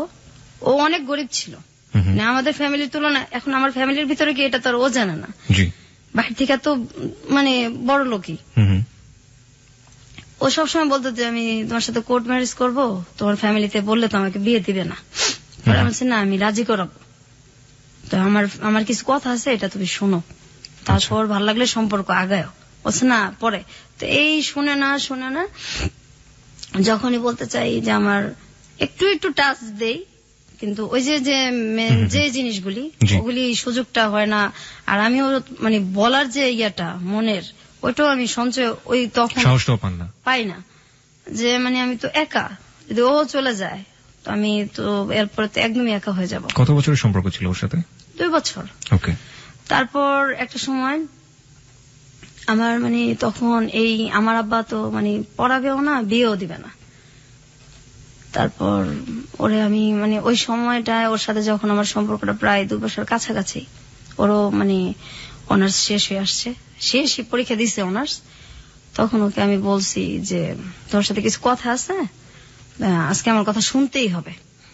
তা বলছে ঠিক আছে শুনবো। ওই সময় আমার একটা ভাই যে কোনো কারণবশত আর কি একটু জেলখানায় যায় আর কি। ওই ভাইটার আমরা কখনো দেখতে পাই না, ওই তো সেম ভাই, আমার ওই ভাইরাই। ওইটা নিয়ে আমার কোনো মাথা ব্যথাও নাই, কিন্তু এটাও ও জানে আর কি, আমাদের একই এলাকায় যেহেতু ও জানে। জানার পরে তো আমি বলছি যে এই জিনিসটা নিয়েও কথা বলবো আর আমার ফ্যামিলি সম্পর্কে কথা বলবো। আর ও ঠিক করছে, ওর বাবা মাকে পাঠাবে আমাদের বাসায়। ফ্যামিলি সম্পর্কে কথা বলবেন আপনি যে ভায়োলেন্সের শিকার হয়েছেন আপনার ভাইদের দ্বারা লম্বা একটা সময়, এটা আপনি বলতে চাচ্ছিলেন? এটা আমি বলতে চাইতেছি, কিন্তু আপনি সুযোগ পাচ্ছিলেন না। আমি সুযোগ পাচ্ছি না, আর ও শুনতে চাইতেছে না। আর দেখা তো আমি 4 মাস 5 মাস পরপর করতাম। আচ্ছা। এত তাড়াতাড়ি দেখা করতাম না। তারপর ওকে আমি একদিন, আর আমি দেখাও করতাম ওর সাথে, যে জায়গায় আমি বলতাম ওই জায়গায়। ওর ইচ্ছা মতো আমি দেখা করতাম না, কারণ আমি তো ছেলেদের বিশ্বাসই করি না। আর ওর সাথে সম্পর্কটা আমার সহজে হয় না, অনেকদিনই লাগছে। তারপর ওকে আমি বলছি যে তুমি যে আমার কথা শোনো না, এখন আমি আমার একটা কথা বলবো, তারপর তুমি দেখো কি করবা। আর ওই সময় কিন্তু এই যে আমার অনেক বিয়ের প্রপোজাল আসতো, আমি শুধু ওর জন্য সব বাদ দিছি। অনেক ভালো ভালো ছেলের প্রপোজাল আসতো, ওর জন্য সব বাদ দিছি। আমার ভাবিকে দিয়ে আমি আমি বললেই রাখছি আমার ভাবিকে যে আমি এরকম একটা ছেলের পছন্দ করি। আমার ভাবিকে দেখাইছি, আমার ছোট বোনকে দেখাইছি, আমার 2 ভাবিকেই দেখাইছি। তারপর আমার বড় ভাবি মেন দেখছে বেশি, বলছে না অসুবিধা নাই, শিক্ষিত আছে, গরিব দেখে কি হয়েছে, আমরা একটা কিছু করে দেবো না। আর এভাবে আপনি কতদিন বাঁচবেন, এভাবে তো বাঁচা যায় না, বের তো হইতে হবে। তারপর ওকে আমি বলছি, বলার পরে ও হঠাৎ করে আমাকে বলতেছে যে বলছেন কি আপনি আমার যে লাইফে যে আমার ভাইদের দ্বারা যে আমরা নির্যাতিত হয়েছি আর কি, এই জিনিসটাই মেন আমার বলার। নির্যাতিত শব্দটা আসলে এখানে যায় না, এর চেয়ে বড় কিছু বলা উচিত। আমরা ঠিক জানি না শব্দটা আসলে কি হবে। ওকে, আপনি রেপের ঘটনাগুলো আপনি তাকে খুলে বলেছেন, এবং আপনার সহ আপনার বোনেরও ব্যাপারটা আপনি বলেছেন। পুরো ফ্যামিলিটা সম্পর্কে আমি ওরা টাচ দিছি যে বাইরে থেকে তো তুমি দেখো এই তো বিয়ে হইলে কিন্তু আমার এটা না বললে তোমার এখনই আমি বলি, যাতে আমি তো এটা কখনো না কখন বলবোই। তোমার কাছে তো এটা আমি গোপন রাখবো না, যার সাথে আমার বিয়ে হোক। তো এই হলো। আমি যে ওর জন্য যে ছেলেগুলিকে মানে বিয়ে করি নাই, যখন আমার বিয়ের প্রপোজাল আসছে এটাও জানে, এবং ও 2-1টাকে দেখছো। ওই সময় আমার বলতেছে, দেখো আসলে আমি তো তোমার ভালোবাসি নাই, আমি তো একটা মেয়েকে ভালোবাসতাম। ওই মেয়েটাকে ভুলার জন্য আমি তোমার সাথে সম্পর্ক করছি। এই ঘটনাগুলো জানার পর, জানার সাথে সাথে আমার এই কথাটা বলছে। আমার তো পায়ের নিচের মাটি তখন নাই। তারপর আমি অনেকটা অ্যাবনর্মালের মতো হয়ে গেছিলাম। 20 দিন 15 দিন পরপর মাথা আঁচড়াতাম, একদম একা হয়ে গেছি। কোথাও কেউ নিত না, বা মনটা ফ্রেশ করার জন্য কেউ নিত না। তারপর হঠাৎ করে আমার এখন যার সাথে বিয়ে হয়েছে আর কি, এর অনেক বছর পরেই, প্রায় 5-6 বছর পরে, 7-8 বছর পরে, আমি মানে এই যে আমি কষ্টটা করলাম, আমার আব্বা আমাকে আর পড়ায়ও না। আমি তো তখন ইন্টার এক সাবজেক্ট খারাপ করে আর দেওয়া হইল না, আর ওর সাথে এটা হইলো। তাহলে প্রায় 1 বছরের মতো আমি একদম চুপচাপ। আমার মানে আমি কি করব, কোথায় যাব, মানে কষ্ট আর সহ্যই করতে পারতেছিলাম না। আবার ছেলেটা এরকম করছে আমার সাথে। ও কি পরে বিয়ে করে ফেলে সঙ্গে সঙ্গে? না, আর অনেক পরে করে।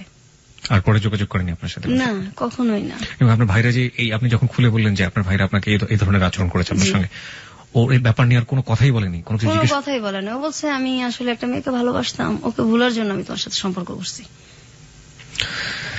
এরপরের ঘটনাগুলো আমরা জানবো শ্রোতা যারা শুনছেন। এবং আজকে বিথির বর আমাদের সাথে উপস্থিত আছেন। বিথির বরের কাছেও আমাদের কিছু প্রশ্ন আছে, আমরা সেই প্রশ্নগুলোর উত্তর তার কাছ থেকে খোঁজার চেষ্টা করবো। তবে তার আগে সংবাদের বিরতি আছে, সংবাদের পরপরই ফিরে আসছি। খুব ছোট্ট একটা বিরতি। আর একবার মনে করিয়ে দিচ্ছি, আপনি শুনছেন hello 8920 ABC radio FM 89.2। Kibria আপনার সঙ্গে আছে, আশা করছি সাথেই থাকবেন।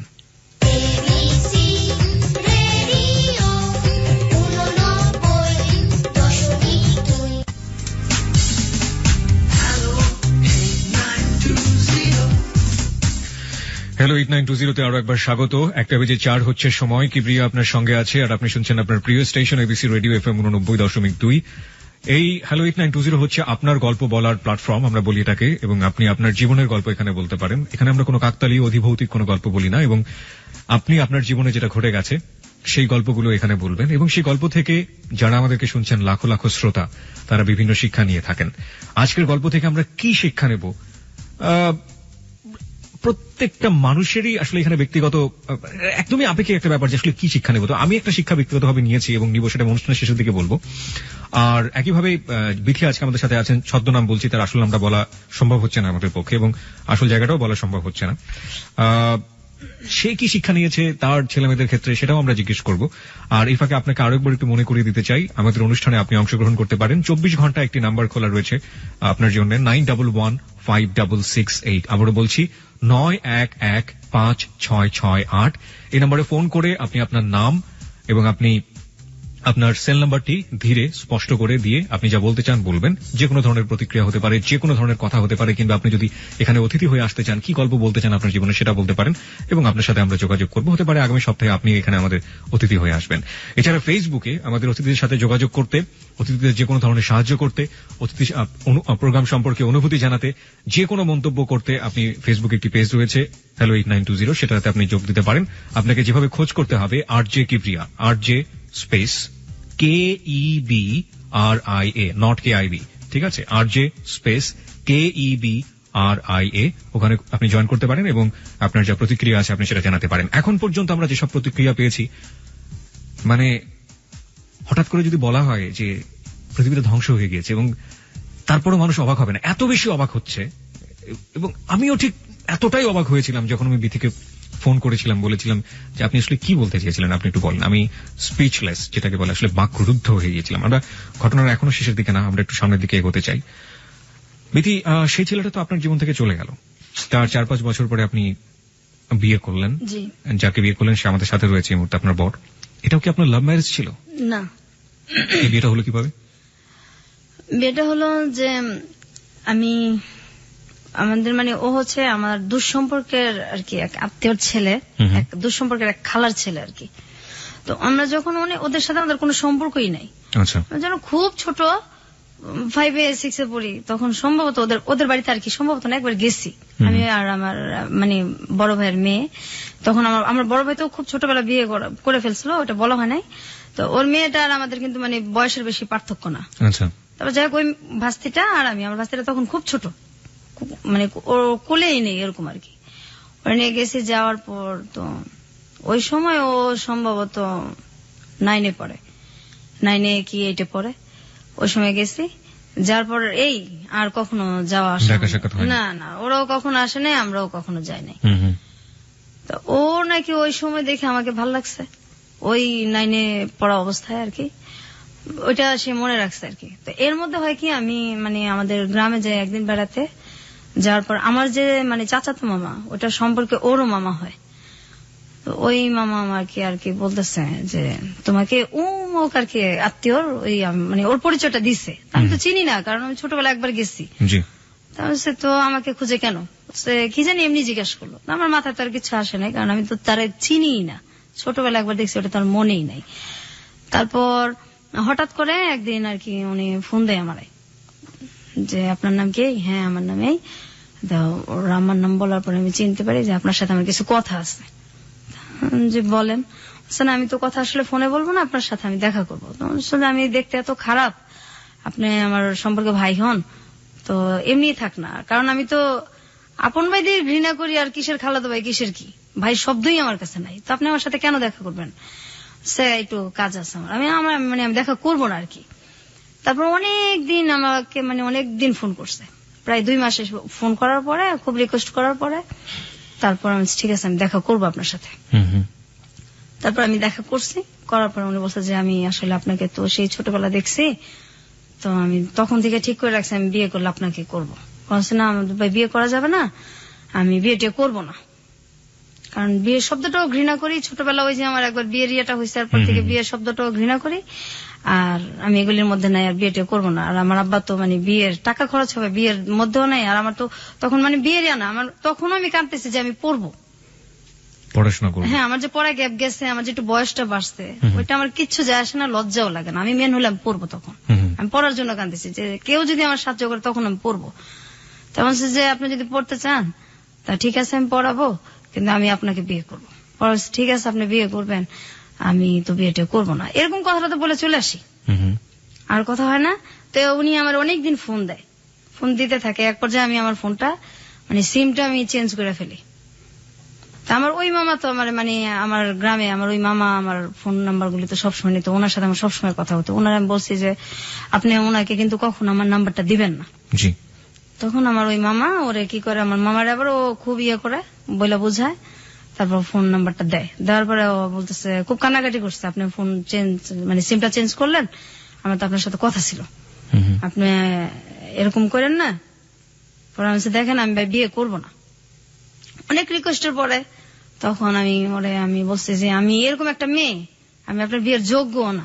তো বলছে আমি আপনার যোগ্য না, কারণ আমাদের দিক থেকে আর্থিক অবস্থায় ওরা মোটামুটি একটু কম আর কি, আর আমি যে ধরনের ছেলে পছন্দ করি আপনি সেটার মধ্যেও পড়েন না, আমি বিয়ে করবো না। আমি বিয়ে যদি করি আমার যেমন পছন্দ এমন করবো না, আমি করবো না। আবার এদিক দিয়ে মানে খুব চিন্তা করতেছি যে যদি সে আমার সত্যি পছন্দই করে, বিয়ে করতেই চায়, তাহলে আমার এটা শোনার পরে যদি সে ভাল লাগে তাহলে আমি চিন্তা করে দেখবো। কারণ আমিও এইভাবে আর বাঁচতে পারতেছিলাম না, আমার আর এইভাবে বাঁচা সম্ভব না। আমি এর মাঝে একবার এন্ডিল 2 বার মুখে নিয়ে আমি ফালাই দিছি, একবার ছোটবেলা আবার বড় হইয়া আত্মহত্যা করতে গিয়েছিলাম। তারপর আমি মাঝখানে আমি কিন্তু নেশাও করতাম, এটাও আমার বলা হয় নাই। আচ্ছা, কি নিতেন আপনি? আমি ফেন্সিডিল খাইতাম, আমার এক বান্ধবীর সাথে প্যাথেডিনও নিতাম। প্যাথেডিন পেতেন কোথায়? আমার ওই বান্ধবী নিয়ে আসতো। এগুলো নিতেন কেন? ভাল লাগতো না, বাসায় ভাল লাগতো না থাকতে। আচ্ছা, ও বলতো যে এগুলি নিলে এগুলি খাইলে কষ্ট ভোলা যায়, তো ওর সাথে এটা আমার বলা হয় না, কথা প্রসঙ্গে আমি বলতেও চাই না এই জিনিসটা। এখন ঠিক আছে, পরিষ্কার হোক, সবকিছু পরিষ্কার হোক। হ্যাঁ, তারপর আমি যে এই যে বান্ধবীর সাথে যখন ঘুরতে যাইতাম, আমি তো চাইতাম না আমার বাসায় আসতাম, আমার ইচ্ছা করতাম রাস্তায় পড়ে থাকি। আমার বাসাটা আমার দোজকের চেয়েও খারাপ লাগতো, রাস্তায় পড়ে থাকি, আমার বাসায় ভালো লাগতো না। তো এই জিনিসগুলি আমি ওনার সব বলছি ফোনেই, এবং আপনি এই যে রেপের কাহিনী সব বলছি ওনাকে। আমি আমার কিচ্ছু বাকি রাখি আর কি, আমার ফ্যামিলির, আমার যে একটা প্রেম করছি, সব বলছি। বলার পরে উনি হাসছে, বিশ্বাস করে নাই। বলছে না এগুলি কি মানে তুমি হয় না। আমাকে বিয়ে করতে চাও না সেজন্য এগুলো হ্যাঁ, বলছো? তুমি আসলে রাজি না তো, এর জন্য এরকম করো, তোমার এগুলি কিছু আমার যায় আসে না, আমি তোমার বিয়ে করবো। বলছি না এগুলি সব সত্যি। তারপর যখন আমি খুব কান্নাকাটি করছি তখন উনি আর কি বিশ্বাস করছে এক পর্যায়ে। করার পরে বলছে যে এগুলি আমার কোনো কিছু যায় আসে না, আমার তোমার ভালো লাগছে, আমি বিয়ে করবো, বাস করবো। তা আমার বাড়ির কেউ রাজি না। আমি বাসায় এটা জানাইছি ব্যাপারটা, আমার বাসায় কেউ রাজি না। আমার ভাবি, দুই ভাবি তো আমার মানে আমার মায়ের ভালোবাসা আমার দুই ভাবির কাছ থেকে আমরা পাইছি। আচ্ছা। মা বলতে আমার ওই দুই ভাবি। অনেক যদি রাগারাগিও করি, মানুষ তো বাবা মাকে এটা মানে বাবা মায়ের সাথে বুঝায়। জি। তা আমার ভাবিদের সাথে রাগারাগি করলেও তারা কখনো আমাদের সাথে রাগ করে থাকে না। আমার দুই ভাবি আমাদের রাগ কষ্ট সব বুঝে এবং বুকে আবার তুইলেই নেয়, ভাবিরেই নেয়। তারপর আমার ভাবিদেরকে আমি বুঝাইছি যে এইভাবে কতদিন আমি বাঁচবো, আমার এইভাবে বাঁচাও সম্ভব না। এই ছেলেটা এরকম, সবাই বলতেছে যে ছেলেটা পড়াশোনা বেশি করে নাই, আবার আমাদের সাথে আর্থিক দিক দিয়েও যায় না, এটা কিভাবে হইব। ফার্স্ট দেখেন এইভাবে আমি তো আর থাকবো না। আর ওর ছেলেটা আমার এত মানে চাইতেছে, তো কেউ রাজি না, কাউরে মানে আমি বাসার কনভিন্স করতে পারতেছিলাম না। তারপর এক পর্যায়ে ও আমার কিভাবে জানে আমার বড় বোনের হাজবেন্ডের ফোন নাম্বার নেয়, ওনার সাথে মানে খুব যোগাযোগ করার পরে উনি আমার আব্বাকে আর কি খুব রিকোয়েস্ট করে, উনি ওর সাথে দেখা করছে, কথা বলছে যে ছেলেটা যেমনই হোক, ছেলেটা ভালো, আপনি দিয়ে দেন, বিয়ে দিয়ে দেন। আর এদিকে আমিও আমার মানে বাসায় বলছি। তারপরে এক পর্যায়ে বিয়েটা হয়। তো বিয়ে হওয়ার পরেও মানে আমি ওদের বাসায় অনেক কষ্টে ছিলাম, এখন তো একটু আলাদা হয়েছে। ওর মা আর বোনের, ওর বাবা নাই। আচ্ছা, আমি এই প্রসঙ্গে আসতে চাই। আমি একটু আপনার বরের কাছে যেতে চাই। আপনি অনেকক্ষণ ধরে বসে শুনছেন এবং মাঝে মাঝে চোখ মুছছিলেন আপনার ওয়াইফ যখন কাঁদছিল। আপনি যে এই যে ব্যাপারগুলো জানলেন এবং জানার পরেও আপনি ওকে বিয়ে করেছেন, সাধারণত এরকম হয় না। যেমন যাকে সে 2 বছর ধরে লাভ করেছে এবং সেই ছেলেটাও জীবন থেকে চলে গেছে এটা শোনার পরে, এবং কোনো প্রশ্নও করে নাই যে আসলে কি, জাস্ট কেটে পড়ার জন্য সে বলেছে অন্য একটা ছেলেকে লাভ করে সে। তো আপনি কেন তাকে বিয়ে করলেন? আমি করলাম তার কারণ হচ্ছে আমি আসলে তাকে ভালোবাসি, ছোটবেলা থেকে দেখছিলাম একবার, তারপর থেকে আমার মনের মধ্যে ওর জন্য একটা জায়গায় তৈরি হয়েছে। তো যে কথাগুলো ও আপনাকে বলছে, আপনি যখন মানে প্রথম যখন কথাগুলো আমাকে বলছে, আমি তো বিশ্বাস করতে পারিনি। এটা বিশ্বাস করার কথা না, জি, কারণ বাবা মা এরকম হয় বা ভাইরা এরকম করতে পারে, এটা তো ভাবাই যায় না। আমি প্রথমে শুনে তো প্রথমে এটা আমি ওইভাবে নেই না, আমি প্রথম বুঝতে পারছি যে ও আমাকে পছন্দ করে না, বিয়ে করতে চাচ্ছে না, এই জন্য হয়তো আমাকে মিথ্যা কথা বলতেছে। যখন এক পর্যায়ে খুব কান্নাকাটি করলো, সত্যি কথাগুলো মানে বুঝাইতে পারলো, তখন আমি তো মানে নিজেই হতভম্ব হয়ে গেছি, এটা কি করে হয়, আপন ভাই এগুলি। তো আমি পরে বললাম যে দেখো ভাই, ওইটা একটা অ্যাক্সিডেন্ট বা একটা দুঃস্বপ্ন মনে করতে পারো তুমি, ওইটা নিয়ে আমার কোনো মাথা ব্যথা নেই, কারণ এখানে তোমার কোনো দোষ ছিল না, তুমি পরিস্থিতি শিকার, ওইটা আমার কিছু যা আসে না, আমি তোমাকে ভালোবাসি, যে কোনো কিছু বিনিময়ে তোমাকে চাই। ভাইদের মুখোমুখি যখন আপনি হন, আপনার ফিলিংসটা কি হয়? সে তো আপনাকে বলে বোঝাতে পারবো না। যদি আল্লাহ তাআলা আমাকে ক্ষমতা দিত, এই বিচার মনে আমি নিজে হাতেই করতাম।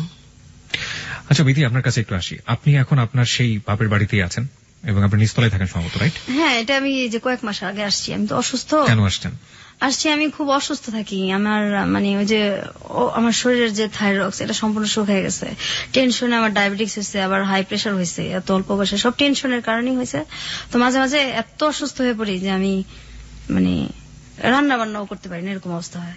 তো কাছে থাকলে আমার 2টা ভাবি আছে, ওনারা খুব ভালোবাসে, ওনারা আমাকে দেখে। আপনারা যে বাসাতে থাকেন সেখানে কি আপনাদেরকে ফুল ফ্যাসিলিটি মানে যে সুযোগ সুবিধাগুলো দেওয়া হয়? মানে আপনার শ্বশুর কি দেয় সুযোগ সুবিধাগুলো? না না না না, কোনো সুযোগ আমার সুবিধা? ভাইদেরকে যেভাবে দেখতো আগে থেকে ওইভাবেই দেখে। আর আমি তো এই বাসাটা যে ভাড়া নিছি, আমাকে ভাড়াও দিবেন আমার বাবা। মানে আপনাকে ভাড়া দিতে হয় নিজের বাড়ি? অবশ্যই। আমার ভাইরা থাকে 2 ফ্ল্যাট নিয়ে, ভাইরা 2টাও থাকে। তারা কারেন্টের বিলও দেয় না বা ভাড়া তো প্রশ্নই আসে না, যেখানে বিলটাই তাদের কাছ থেকে নেওয়া হয় না, কিন্তু আমার কাছ থেকে সবই নেওয়া হয়। এবং আমি যে ভাড়াটা নিছি এটা অনেক রিকোয়েস্ট করে নিছি, আমার আব্বা আমাকে ভাড়াও দিবে না, আমি খুব রিকোয়েস্ট করে, খুব কান্নাকাটি করে তারপর ভাড়াটা নিছি, আমাকে দিবে না এখানে ভাড়া। আর আমার ভাইরা তো বলছে অনেক আগে যে মানে আমি একদিন বলছিলাম যে ওদেরকে দিলে আমাদেরকে দিবেন না, এখন তো আমরা বড় হয়েছি, এত কষ্ট এখনো দেন, আপনিও তো একসময় মারা যাবেন। আমার ভাইরা বলছে যে এই চোখ 2টা উঠায় ফেলবো আর তাই না ছাদের মধ্যে রোদ্রে দিয়ে রাখবো, এই বাসার তুই কে, কোনো কথা বলতে পারবি না এই বাসায়, আর এই বাসার তোরে আর মানে আর আমার ছোট বোনটারে কিছু দেওয়া হবো না, কি তোরা কে এই বাসার। আমার আব্বার সামনেই বলছে।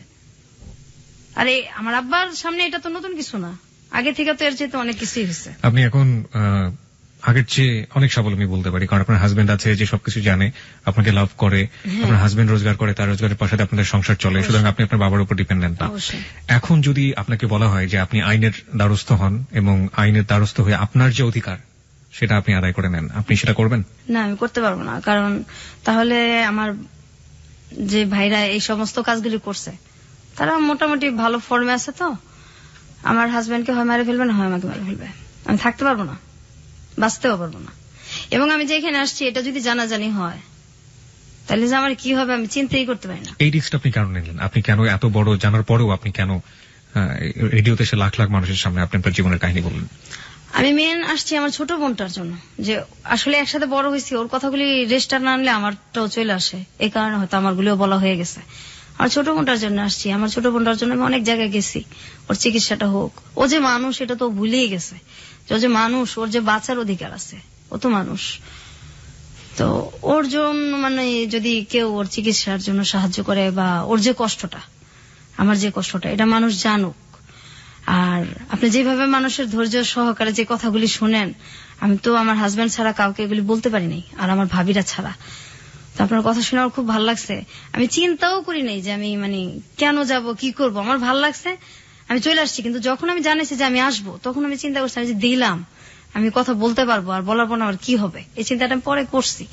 তো এখন আমি আমার মেন আমার বোনটার জন্য আসছি। আর আমার মানে মানুষ তো সবাই প্রেমের কথা বলে, যে পরিবারে যে কি মানুষ যে কি কষ্ট নিয়ে বাইচে আছি, আমরা এখনো বাঁচতেছি। আমি এখনো কিবরিয়া ভাই ঘুমাইতে পারি না, এত বড় হয়েছি। দিনের বেলা আমার হাজবেন্ডকে জিজ্ঞাসা করেন, আপনি কখনো ঘুমাই না, রাত্রেও আমি 4টা পর্যন্ত প্রত্যেকদিন সজাগ থাকি, 4টা 3:30। আমার মানে কোন শব্দ পড়লেই মনে হয় আমার ভাই বোধহয় আসলো, এই বোধহয় আমার গায়ে হাত দিল। আমি এখনো ঘুমাইতে পারি না, আমি এখনো ঘুমাই না। আমি ক্লাস 7 এর পরের থেকে আমি কোনোদিন দিনে ঘুমাই নাই, রাত্রেও আমি ঘুমাই না। রাত্রে আমার 2:30 3টা, আর আমার বোন তো ঘুমাই না। আমার বোন সারা রাত বসে থাকে, সারা রাত কান্নাকাটি করে। এই যে এত নামাজ চেষ্টা করি পড়তে, আল্লাহর কাছে এত কান্নাকাটি করি যে কত মানুষের বিচার হয়, এদেরও বিচার হয় না, আমার বোনটারও লাইফটা চেঞ্জ হয় না। আমি আমার বোনটার আমার কষ্টটা, সবাই প্রেমের কথাই বলে, আসলে যে বাবা মা যে কত নির্মম হয়, ভাইরা কত নির্মম হয়, আমি শুধু এইটাই বলার জন্য এখানে আসা। আর আমার বোনটা যে অসুস্থ, কেউ যদি সহযোগিতা করে আমার বোনটার জীবন হয়তো চেঞ্জ হইতেও পারে। আজকের এই গল্প শুনে আমাদের শ্রোতারা কি শিখবে সেটা একেবারেই তাদের ব্যক্তিগত ব্যাপার। তবে একটা প্রশ্ন আপনার কাছে আমার আছে, এবং সেই প্রশ্নের উত্তরটা আপনার কাছে আসলে আমার মনে হয় সেটা তাদের জন্য অনেকখানি সহজ হয়ে যাবে ব্যাপারটা, শেখার ব্যাপারটা। আপনারা এখন পর্যন্ত নিঃসন্তান দম্পতি, জি, আপনাদের সন্তান হয়নি, এবং নিশ্চয়ই ভবিষ্যতে পরিকল্পনা রয়েছে আপনাদের সন্তান হবে, ফুটফুটে সন্তান হবে। আপনার পরিবারে আপনি ছেলে মেয়েকে কিভাবে মানুষ করবেন? আসলে আমরা তো বাচ্চা নিতেছি না, আমি অসুস্থ বিধায় খুব অসুস্থ থাকি। আর আমার থাইরক্সের সমস্যা আছে যেহেতু, এই কারণে আবার ডায়াবেটিক্স আছে। আমি তো নিজেই অসুস্থ, বাচ্চাটা আমি কিভাবে পালবো, আমার মা নাই। তো তারপরে বাচ্চাটা নেওয়া যায়, আমি নিতেছি না, অসুস্থ। আর যখন আমি আরেকটু সুস্থ হব তখন যদি বাচ্চা নেই, আমার বাচ্চা আমি তো এভাবে মানুষ করবো না। আমি আমার আর্থিক অবস্থা যেমনই থাকুক, কিন্তু আমার বাচ্চাকে আমি বুঝতে দিব না যে ভালোবাসার অভাব। এটা তো একটা দিক। একটা হচ্ছে ধরুন আপনার পরিবারে একটা ছেলে থাকলো এবং একটা মেয়ে, একদম সমান ভাবে দেখবো। আর আমার ছেলে এরকম ভাবে আমি বড় করবো, সে যে কুদৃষ্টিতে তাকাবে এর প্রশ্নই আসে না। যদি সে করে এরকম, তার ক্যারেক্টার যদি এরকম হয়, আমি বাড়ি থেকে বের করে দিব। This track was downloaded from FusionBD.com. আমি একদম বাড়ি থেকে বের করে দিব, তার কোনো পরিচয় আমি কখনো দিব না। গল্পটা এখানেই শেষ। আপনাদের দুজনকে অনেক অনেক ধন্যবাদ। আপনাকেও ধন্যবাদ।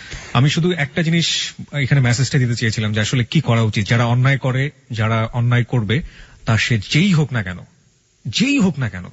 নিজের সম্পর্কের হোক বা যেই হোক না কেন, অন্যায়ের বিচারটা যেন সেখান থেকে হয়। আমার মনে হয় লাস্টে বিথি যে কথাটা বলেছে সেটাই আসলে হওয়া উচিত ছিল, এবং হলে হয়তো এই ধরনের ঘটনার জন্ম হতো না। বিথি তার পরিবার থেকে বাইরে এসে বিভিন্ন জনের সাথে মিশেছে, এবং যে কারণে সে আজকে স্বাভাবিকভাবে এখানে এসে গল্পগুলো বলতে পেরেছে।